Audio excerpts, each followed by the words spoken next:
नमस्कार साथियों, आप सभी को नव वर्ष की बहुत सारी शुभकामनाएं। आज प्रतिज्ञा लेने का दिन होता है, पहला जो दिन होता है, तो आज हम सभी प्रतिज्ञा लेते हैं कि ना रुकना है, ना थकना है, हर हाल में मंजिल को, लक्ष्य को पाना है। क्योंकि कोई लक्ष्य बड़ा नहीं, हारा वही जो लड़ा नहीं और जीता वही जो रुका नहीं, जो थका नहीं। तो ना हमें रुकना है, ना हमें थकना है, हमें हर हाल में अपने लक्ष्य को प्राप्त करना है। तो मैं आपका साथी doctor Mainpal, assistant professor sociology, आज हम समिति एवं संस्था टॉपिक पे चर्चा करेंगे। ये बेसिक कॉन्सेप्ट के अंतर्गत आता है और हर परीक्षा में 1-2 प्रश्न इस टॉपिक से पूछे जाते हैं। तो आज इस क्लास में हम संस्था और समिति के अर्थ और परिभाषाएं, क्योंकि परिभाषाओं से भी प्रश्न पूछे जाते हैं, विशेषताएं, प्रकार, दोनों में अंतर क्या है और कौन कौन से महत्वपूर्ण प्रश्न हैं जो कि परीक्षाओं में पूछे जा चुके हैं, उन पे चर्चा करेंगे।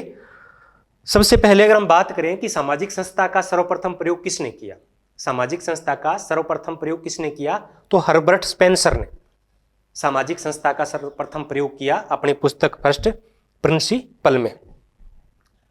अगर हम इनकी विकास की बात करें कि संस्थाएं बनती कैसे हैं, समितियां बनती कैसे हैं, तो ये फोकवेज पुस्तक है, 1907 में आई थी। कई जगह 1906 भी लिखा होता है, लेकिन 1907 है।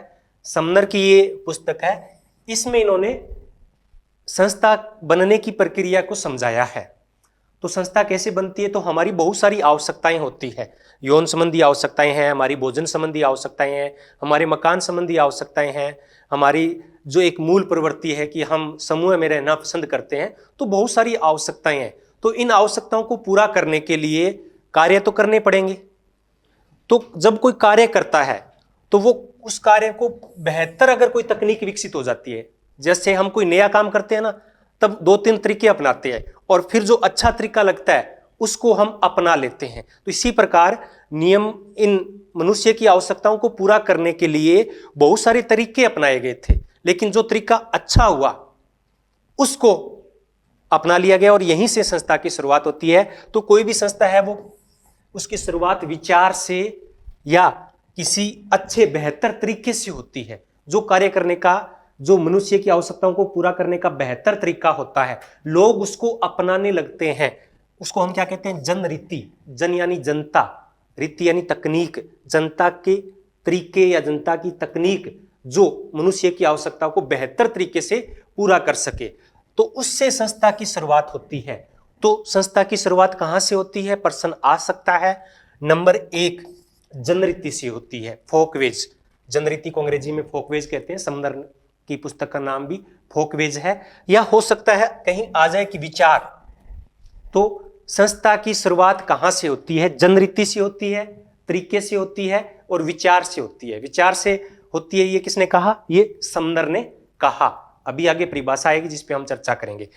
जब ये जनरीतियां, जो बेहतर तरीके हैं कार्य करने के, पीढ़ी दर पीढ़ी स्थानांतरित होने लगते हैं, तब ये प्रथाएं बन जाती है। क्या बन जाते हैं, प्रथाएं बन जाती है, कस्टम बन जाती है। और ये जब प्रथाएं व्यक्ति के लिए बाध्य हो जाती है, बाध्यतामूलक हो जाती है, बाध्य बन जाती है व्यक्ति के लिए, तो ये किस में बदल जाती है, ये रूढ़ियों में बदल जाती है, ये मोरल्स में बदल जाती है। तो पहले जनरीति, जनरीति या फोकवेज नंबर 1, फिर प्रथा बनती है नंबर 2, प्रथा से फिर क्या बन जाता है, रूढ़ियां बन जाती है। और जब रूढ़ियों को कायम रखने के लिए समाज द्वारा जो तरीके अपनाए जाते हैं, जो कार्य प्रणाली अपनाई जाती है, जो नियम बनाए जाते हैं, उन नियमों के संग्रह को क्या कहते हैं, संस्था कहते हैं। तो पहले जनरीति, फिर प्रथा, फिर रूढ़ि, फिर संस्था। तो ये सामाजिक संस्था के विकास का एक निश्चित क्रम है जो फोकवेज पुस्तक में समनर ने बताया था 1907 के अंदर। अब आपको इस टॉपिक में दिक्कत कहां हो सकती है, इस दिक्कत में टॉपिक हो सकती है कि प्रथा, रूढ़ि, संस्था, मानदंड, इनमें अंतर क्या है।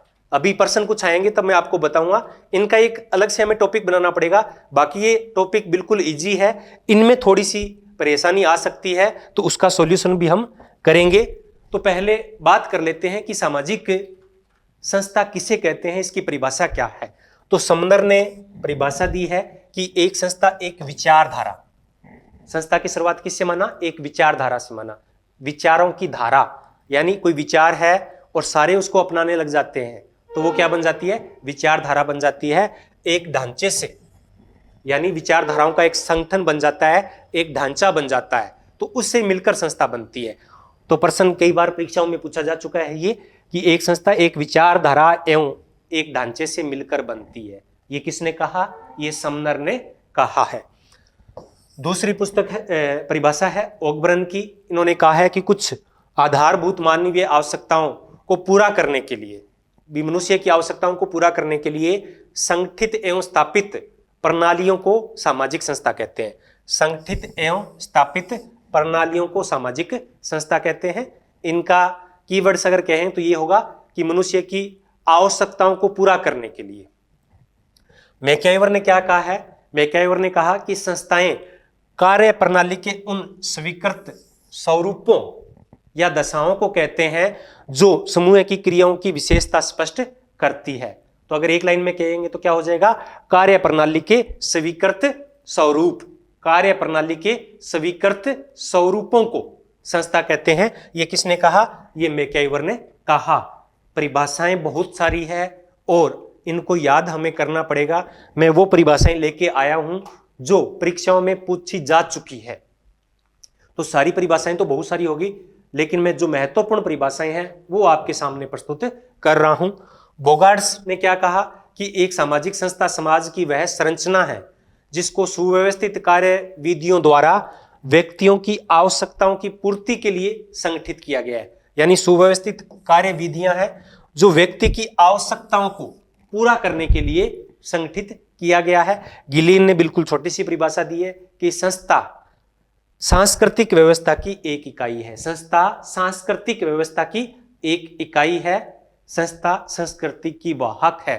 ये मैकआइवर ने भी कहा है और कई जगह गिलीन का भी वर्णन आता है। गिलीन ने भी ये बात कही है। अगर दोनों में आ जाए तो फिर मैकआइवर से ही होगा। अगर मैकआइवर ऑप्शन में ना हो तो गिलीन भी हो सकता है कि किसने कहा कि संस्थाएं संस्कृति की वाहक होती है। बीरस्टीड ने क्या कहा कि समाज द्वारा स्वीकृत कार्य करने के औपचारिक, मान्य एवं स्थापित तरीकों को संस्था कहते हैं। समाज द्वारा स्वीकृत कार्य करने के औपचारिक, मान्य और स्थापित तरीकों को संस्था कहते हैं। तो ये परिभाषाएं हैं। जो परिभाषाएं याद नहीं होती है उनको एक बार आप किसी रफ पेज पे लिख लो और उनको फिर बार बार पढ़ो, तो इससे क्या है कि परिभाषाएं याद हो जाएगी। या फिर ऑब्जेक्टिव टाइप प्रश्न हल करेंगे तब हमें परिभाषाएं याद होगी। अगर हम सामाजिक संस्थाओं की बात, विशेषताओं की बात करें कि सामाजिक संस्थाओं की विशेषता कौन कौन सी होती है, तो जब हम परिभाषाएं पढ़ चुके हैं तो हमें विशेषताएं तो अपने आप पता चल जाती है। जो सबसे महत्वपूर्ण बात है वो ये है कि व्यक्ति संस्थाओं का सदस्य नहीं हो सकता। संस्था क्या होती है? केवल नियमों का संग्रह है, नियमों की सुव्यवस्थित व्यवस्था है। व्यक्ति इसमें सदस्य नहीं होता है। सामाजिक संस्था के उदाहरण होते हैं परिवार, विवाह, नातेदारी, जाति, धार्मिक संस्थाएं, राजनीतिक संस्थाएं। ये तो इनमें व्यक्ति सदस्य नहीं होता है। संस्थाएं अमूर्त होती है क्योंकि इसमें केवल नियम होते हैं जिनको हम देख नहीं सकते। अगोचर होती है और स्थायी होती है अपेक्षाकृत समिति की तुलना में। ये समाज द्वारा मान्यता प्राप्त होती है। इसे सामूहिक विरासत कह सकते हैं और कई संस्थाओं के अपने प्रतीक भी होते हैं। तो ये सामाजिक संस्थाओं की विशेषताएं हैं। अगर हम संस्था के प्रकार या दुष्प्रकार की बात करें, क्योंकि संस्कार जो संस्था है हमेशा समाज के लिए लाभ नहीं है, कभी कभी ये नुकसान भी पहुंचा देती है। कैसे पहुंचा देती है? तो जैसे प्रकार की बात करें तो ये संस्कृति के वाहक होती है, ये सामाजिक अनुरूपता को बनाए रखती है, सामाजिक नियंत्रण को बनाए रखती है। आपने कभी नोट किया है कि समाज के अंदर जो अव्यवस्था होती है, जो दंगे होते हैं, जो लड़ाई झगड़े होते हैं, वो क्यों होते हैं? क्योंकि ये संस्थाओं की लड़ाई होती है। उनकी संस्था अलग होती है, दूसरे की संस्था के नियम कुछ अलग हो जाते हैं। जैसे हम भारत की बात करें तो भारत में पूजा पाठ को लेकर जो धार्मिक संस्थाएं हैं तो हिंदू समुदाय की अलग है, इस्लामिक जो समुदाय है उसकी अलग है, ईसाई समुदाय है उसकी अलग है। इस वजह से क्या हो रहा है? समाज के अंदर झगड़ा हो रहा है। जो अनुरूपता है वो विचलन में बदल रही है। लेकिन अगर सबकी सामाजिक संस्थाएं यानी सारे नियम अगर एक जैसे होते तो क्या झगड़े होते? बिल्कुल नहीं होते। तो ये इसकी विशेषताएं हैं, ये सामाजिक नियंत्रण अनुरूपता को बनाए रखती है। लेकिन कभी कभी ये नुकसानदायक भी हो जाती है, क्योंकि संस्थाएं जब रूढ़ि में बदल जाती है तो रूढ़ियों को बदलना बड़ा मुश्किल होता है और ये कई रूढ़ियों से कुप्रथाएं जन्म ले लेती है। जैसे कि अपने समाज के अंदर दहेज एक रूढ़ि बन चुकी है, मृत्यु भोज रूढ़ि बन चुकी है, पर्दा प्रथा रूढ़ि बन चुकी है, हिजाब रूढ़ि बन चुकी है। इनको हमने धर्म के साथ जोड़ दिया है। लेकिन ये इस प्रकार से है कि महिलाओं को अपनी स्वतंत्रताएं है वो बाधित होती है। इससे महिलाओं को बहुत सारी समस्याएं का सामना करना पड़ता है। कई बार इसको क्या कर दिया जाता है, जैसे कि पर्दा प्रथा है तो इसमें कह दिया जाता है कि इस प्रकार से समाज के अंदर गहराई से बिठा दिया जाता है कि महिला खुद कहती है कि ये तो मेरा अभिमान है। लेकिन उनको ये पता नहीं कि पुरुष स्तात्मक समाज की एक चाल है ताकि महिलाएं हमेशा दोयम दर्जे की बनी रहे। अगर ये इतनी ही अच्छी है तो पुरुष कभी घूंघट क्यों नहीं करते, पुरुष कभी हिजाब में क्यों नहीं रहते? तो ये सब पितृस्तात्मक सोच है और ये रूढ़ियां बन जाती है, कुप्रथाओं में बदल जाती है। आगे है संस्थाओं के प्रकार। संस्थाएं कितनी प्रकार की होती है? तो कुछ संस्थाएं ऐसी होती है जिनका विकास है वो स्वत होता है, स्वत रूप से विकसित होती है। समनर ने ये दो प्रकार की बताई है, एक औपचारिक और अनौपचारिक। स्वत विकसित को हम कहेंगे अनौपचारिक। लुई जेनेरिस कभी नाम सुना है इससे पहले? हाँ, इमाइल दुर्खिम ने समाज को क्या कहा था? सुई जेनेरिस कहा था, यानी स्वत निर्मित कहा था। तो विवाह है, परिवार है, इस प्रकार की संस्थाएं हैं, वो क्या है?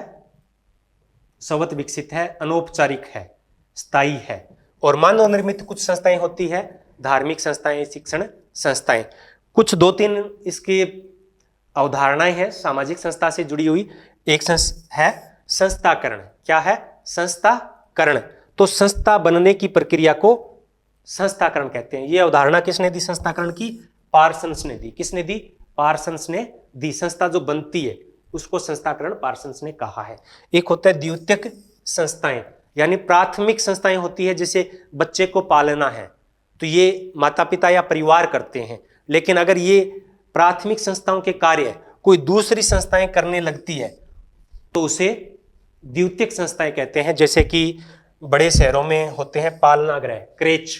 क्या कहते हैं? क्रेच कहते हैं इनको। तो ये द्वितीयक संस्थाओं का उदाहरण है। इसी प्रकार से यौन संबंधी आवश्यकताओं की पूर्ति है वो विवाह और परिवार करते हैं। लेकिन आजकल वेश्यावृत्ति भी इससे इनकी पूर्ति होने लगी है। प्राथमिक संस्थाओं का कार्य ये करने लगे हैं। इसी प्रकार से बड़े बूढ़ों का जो पालन पोषण है, उनकी देखभाल है, वो भी वृद्धाश्रम में होती है। तो ये सब द्वितीयक संस्थाओं के उदाहरण हैं।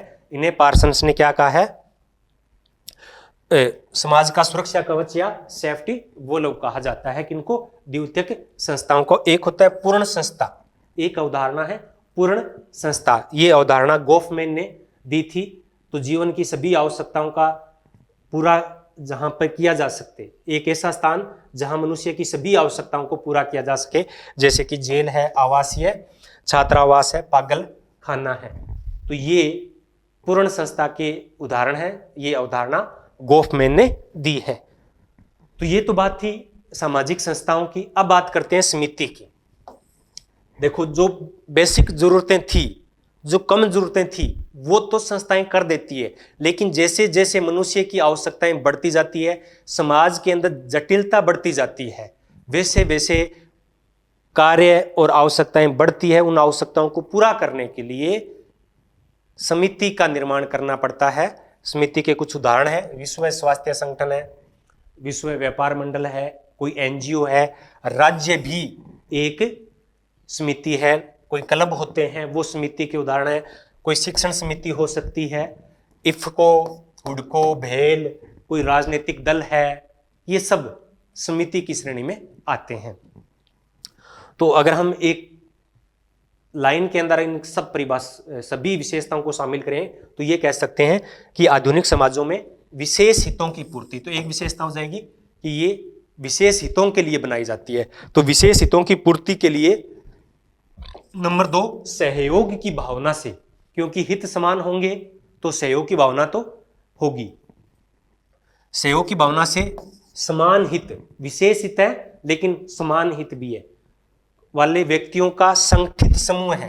चौथी विशेषता क्या हो जाएगी? संगठित समूह को हम समिति कहते हैं। कुछ ऐसे उदाहरण हैं जो समिति भी होती है और संस्था भी होती है। परिवार, हॉस्पिटल, शिक्षण संस्थाएं, ये सब समिति के उदाहरण भी है और संस्था के उदाहरण भी है। इनको हम मध्यवर्ती समिति कह सकते हैं। क्या कह सकते हैं? मध्यवर्ती समिति कह सकते हैं। लेकिन ध्यान रखना कि जैसे परिवार है, परिवार को अगर हम एक व्यवस्था के रूप में देखेंगे तो ये संस्था है, लेकिन अगर इसे हम व्यक्तियों का समूह देखेंगे तो ये क्या हो जाएगा? एक समिति बन जाएगी, क्योंकि समिति में व्यक्ति सदस्य होते हैं, संस्था में व्यक्ति सदस्य नहीं होते हैं। जाति है, विवाह है, नातेदारी है, ये सब समिति के नहीं संस्था के उदाहरण है। ये प्योर संस्था इनको हम कह सकते हैं। विश्वविद्यालय है, महाविद्यालय है, ये समिति भी है और संस्थाएं भी है। नियमों के तौर पे देखेंगे तो ये संस्था है और व्यक्तियों के सदस्य के रूप में देखेंगे तो ये क्या है? समिति है। अब हम बात करते हैं समिति की परिभाषाओं की। तो कुल 5 परिभाषाएं ली है हमने, तो 5 परिभाषाएं तो आपको देखो याद करनी पड़ेगी। परिभाषाएं तो और बहुत सारी है, लेकिन ये महत्वपूर्ण परिभाषाएं हैं, तो ये काम नहीं चल सकता कि हम 1 या 2 परिभाषाएं याद करें। हाँ, अगर आप MA के विद्यार्थी है तब काम चल सकता है कि आप 2 परिभाषा देखकर इसका विस्तार कर सकते हैं। मैक्यावर ने क्या कहा कि समिति व्यक्तियों का एक समूह है जिसे एक सामान्य उद्देश्य या उद्देश्यों की पूर्ति के लिए संगठित किया गया है। क्या है? समिति व्यक्तियों का समूह है जिसे एक सामान्य उद्देश्य अथवा उद्देश्यों की पूर्ति के लिए संगठित किया गया है। बोगार्ट्स ने क्या कहा कि सामान्यतः किसी उद्देश्य को प्राप्त करने के लिए व्यक्तियों द्वारा मिलकर काम करने को ही हम समिति कहते हैं। गिलिन ने क्या कहा? समिति व्यक्तियों का एक समूह है जिसमें व्यक्ति किन्हीं निश्चित उद्देश्यों के लिए संगठित होते हैं एवं कुछ मान्यता प्राप्त या स्वीकृत कार्य प्रणालियों द्वारा व्यवहार करते हैं। ये परिभाषा थोड़ी सी बड़ी है।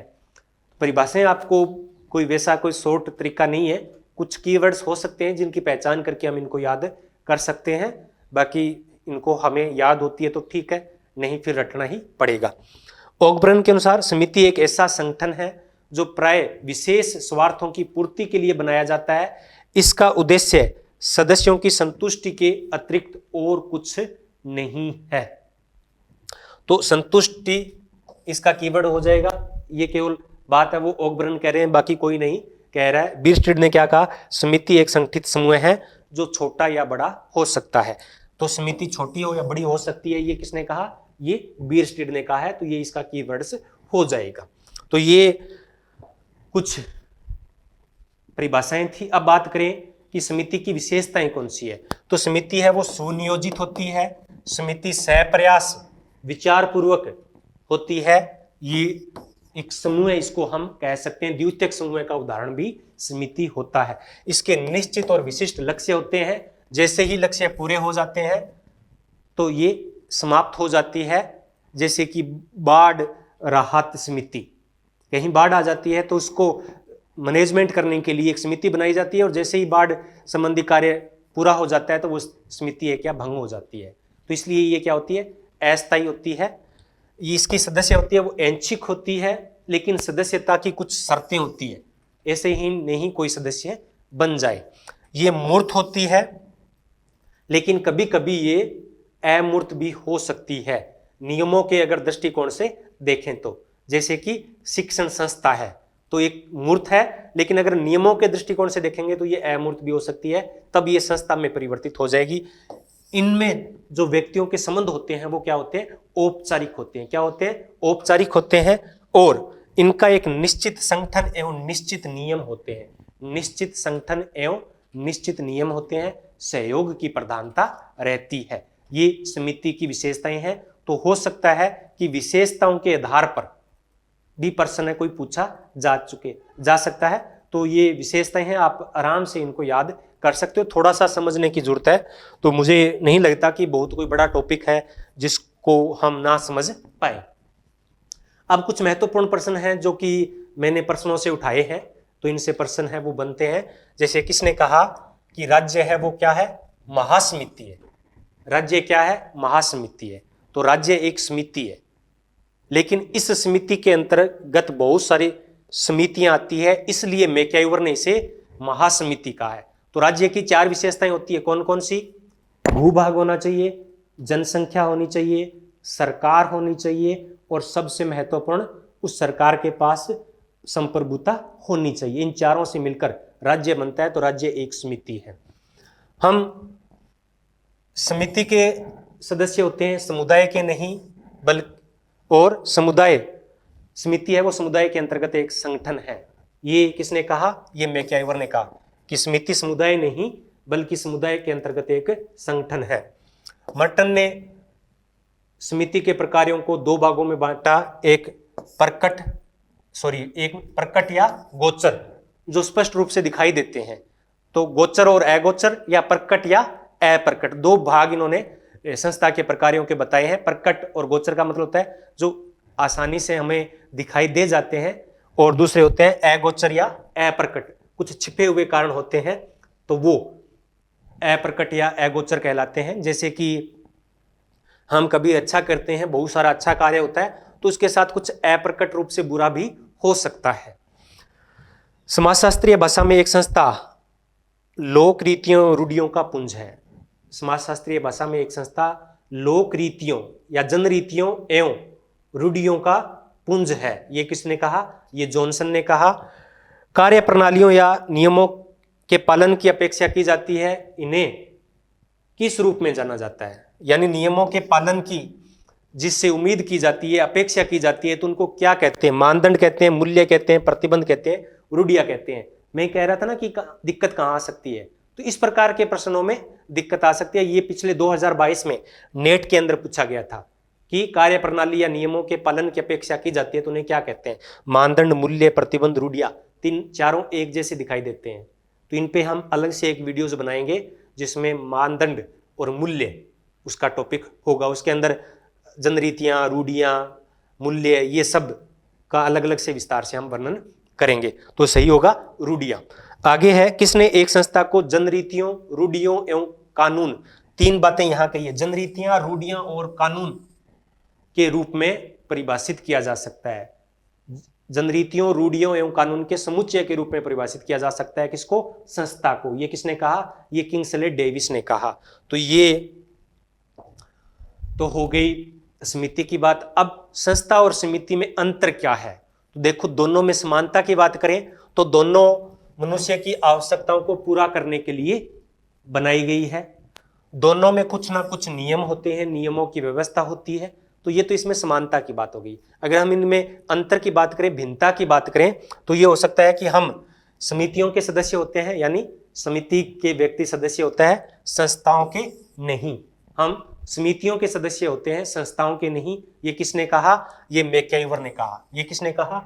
मैक्आइवर ने कहा कि हम समितियों के सदस्य होते हैं, संस्थाओं के नहीं। समिति क्या होती है? अस्थायी होती है। जैसे इसका उद्देश्य पूरा हो जाता है, ये समाप्त हो जाती है, जबकि संस्था स्थायी होती है। समिति विशेष हितों की पूर्ति के लिए बनाई जाती है, जबकि संस्था सामान्य हितों की पूर्ति के लिए स्वतंत्र रूप से विकसित होती है। समिति का निर्माण जानबूझकर किया जाता है, जबकि संस्था स्वतः निर्मित होती है। समिति मूर्त होती है क्योंकि मनुष्य मूर्त है, और समिति क्या है? मनुष्यों का एक संगठन है जो विशेष हितों की पूर्ति के लिए संगठित है। तो इसलिए क्या है? समिति मूर्त है क्योंकि मनुष्य मूर्त है। ये किसने कहा? ये मैक्आइवर ने कहा, जबकि संस्था अमूर्त होती है। परिवार, विश्वविद्यालय आदि समिति और संस्था दोनों के एग्जाम्पल है, दोनों के उदाहरण है। अब यहां मैं कुछ प्रश्न लेके आया हूं, ताकि क्योंकि जब भी आप तैयारी करो हमेशा एक बात याद रखना कि जब कोई आप टॉपिक पढ़ लो तो उसके ऑब्जेक्टिव टाइप प्रश्न हल करके जरूर देखने चाहिए। इससे हमें पता चलता है कि जो कुछ हमने पढ़ा वो हमने कितना ग्रहण किया या फालतू में टाइम ही बर्बाद किया। तो हमेशा कोई भी टॉपिक पढ़ो तो उसके ऑब्जेक्टिव टाइप प्रश्न हल करके देखो, और जो ऑब्जेक्टिव टाइप प्रश्न नहीं आ रहा है आपको, उसको आप अंडरलाइन या गोला करके कुछ भी करके उसकी पहचान कर लो, और 1-2 दिन बाद में उसकी रिवीजन जरूर करो। ये पढ़ाई का सबसे अच्छा तरीका है, मैं बार बार यही कहता हूं कि आप कोई भी टॉपिक पढ़ो, उसके नोट्स बनाओ, उसके ऑब्जेक्टिव टाइप प्रश्न हल करके देखो, फिर आपके चयन को कोई रोक नहीं पाएगा। तो पहला है, मैं यहां इनके आंसर नहीं दे रहा हूं, आंसर मैं इस वीडियो के डिस्क्रिप्शन में दूंगा, और अगर इसको आपकी फुल पीडीएफ चाहिए तो इसी डिस्क्रिप्शन में एक टेलीग्राम चैनल का लिंक होगा, वहां जाकर आप ये पीडीएफ है वो प्राप्त कर सकते हैं, इनके आंसर भी प्राप्त कर सकते हैं। ये बिल्कुल फ्री है। ज्यादातर लोग टेलीग्राम ग्रुप इसलिए ज्वाइन नहीं करते कि कहीं पैसा ना ले लिया जाए हमसे। तो अपनी जितनी भी सुविधाएं हैं, जितना मैं कर सकता हूं, बिल्कुल फ्री ऑफ कॉस्ट है। आप टेलीग्राम ज्वाइन कर सकते हैं और ये पीडीएफ भी वहां से प्राप्त कर सकते हैं। सारी पीडीएफ नहीं है, लेकिन कुछ कुछ पीडीएफ आपको मिलेगी। तो ऐसा कोई उद्देश्य नहीं है कि मैं पैसे प्राप्त करूं, क्योंकि लोग हैं वो क्या कर रहे हैं कि 1-2 क्लास का डेमो देते हैं और उसके बाद में आपसे कोर्स ज्वाइन करवाते हैं और उसका पैसा लेते हैं। तो हमारा ऐसा कोई उद्देश्य नहीं है कि हम आपसे पैसा ले।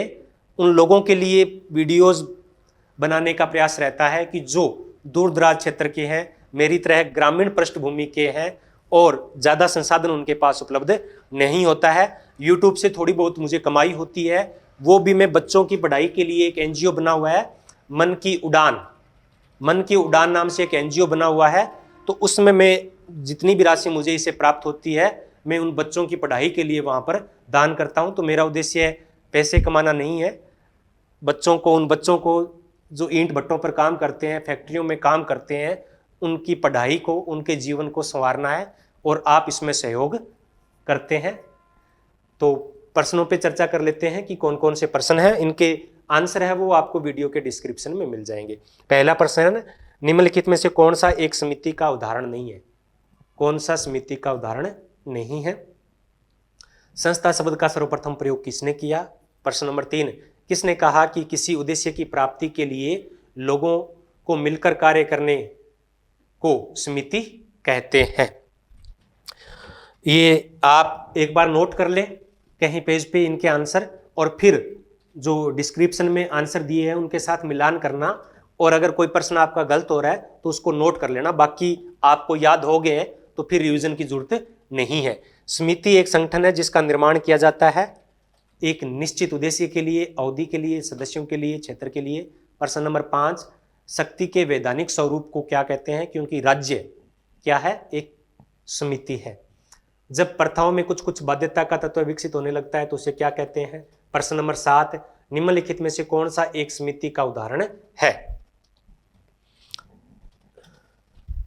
प्रश्न नंबर 8 है, किसने कहा कि समिति मनुष्यों का एक समूह है जिसे किसी सामान्य उद्देश्य या उद्देश्यों को प्राप्त करने के लिए संगठित किया गया है?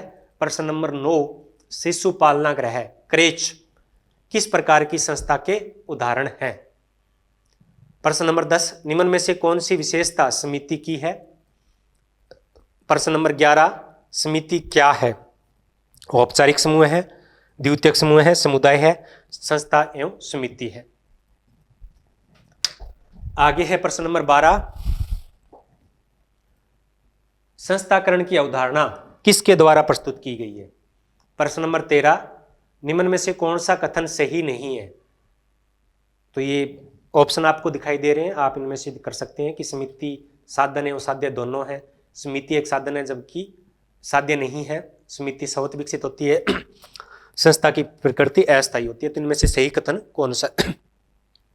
पूर्ण संस्था की अवधारणा किसकी देन मानी जाती है? किसने पूर्ण संस्था की अवधारणा दी?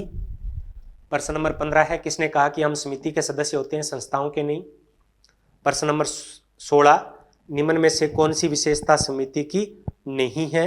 प्रश्न नंबर 17, किसने कहा कि एक समिति समुदाय नहीं बल्कि समुदाय के अंतर्गत एक संगठन है?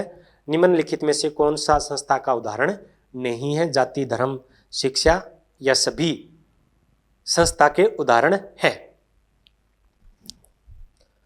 आगे है 19 नंबर प्रश्न, कौन सा राज्य का आवश्यक तत्व नहीं है?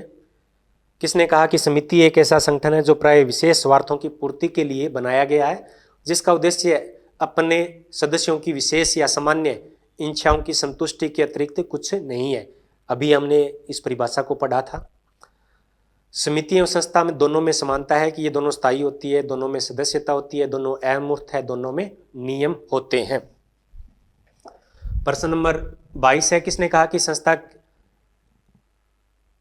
किसी एक या अधिक प्रकारों के चारों ओर निर्मित अंतः संबंधित जनरीतियों, रूढ़ियों, कानून के समुच्चय के रूप में परिभाषित किया जा सकता है? राजस्थान क्रिकेट अकादमी, बीसीसीआई, आरसीए, ये किसके उदाहरण है? संस्था के, प्राथमिक समूह के, समिति के? आगे है, निम्नलिखित में कौन सी समिति के उदाहरण है? तो चारों में से 3 है वो समिति के उदाहरण है, एक संस्था का उदाहरण है। आगे है, निम्न में कौन सा औपचारिक व्यवस्था है? इनमें से कौन सी व्यवस्था है वो औपचारिक है? प्रश्न नंबर 26, कल्चरल सोशियोलॉजी पुस्तक के रचनाकार कौन है? मैं साथ साथ में दो चार प्रश्नों के जो पुस्तक हैं उनके प्रश्न भी साथ लेता हूं। जैसे कि आज हमने बात की कि फोकवेज पुस्तक है वो किसकी है? समनर की हो गई। कल्चरल सोशियोलॉजी पुस्तक इनकी हो गई, गिलीन एवं गिलीन की हो गई। इसी प्रकार से सोसाइटी पुस्तक है, ह्यूमन सोसाइटी है, इन सब की हम चर्चा करते हैं साथ साथ में। निम्न में से किस समिति का आधार जैविक होता है? और निम्न में से आर्थिक संस्था का उदाहरण है, इनमें से कौन सा है वो आर्थिक संस्था का उदाहरण है? तो ये आज का हमारा टॉपिक था। तो लगभग मैंने सभी पॉइंट्स कंप्लीट करने का प्रयास किया है। कुछ चीज़ें इसमें रह जाती है जिसको हम एक अलग टॉपिक में लेंगे, जिसका नाम होगा मानदंड एवं मूल्य। उसके अंदर और चीज़ें यही मिलती जुलती चीज़ें आएगी। आपने इतने प्रेम से मुझे सुना, इसलिए आप सभी का बहुत बहुत धन्यवाद। अगर अभी तक आपने चैनल को सब्सक्राइब नहीं किया है तो ज़रूर कर दें, ताकि आप तक वीडियो है वो तुरंत पहुंच सके। अपनी पर डे लगभग 8 बजे के लगभग क्लास होती है। तो हो सकता है कभी कभार ना हो, जब कोई काम होता है तो लाइक ज़रूर करना और अपने दोस्तों के साथ शेयर भी करना।